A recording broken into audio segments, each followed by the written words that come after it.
Your WhatsApp, Netflix, stock trades, UPI, all of it runs through a few cables sitting on the ocean floor. These are undersea cables, fiber-optic wires laid thousands of kilometers across ocean beds, carrying data as pulses of light, not satellites, real physical cables.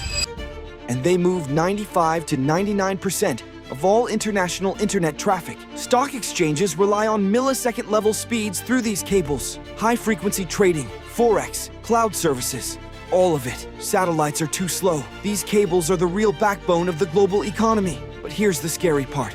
They're fragile.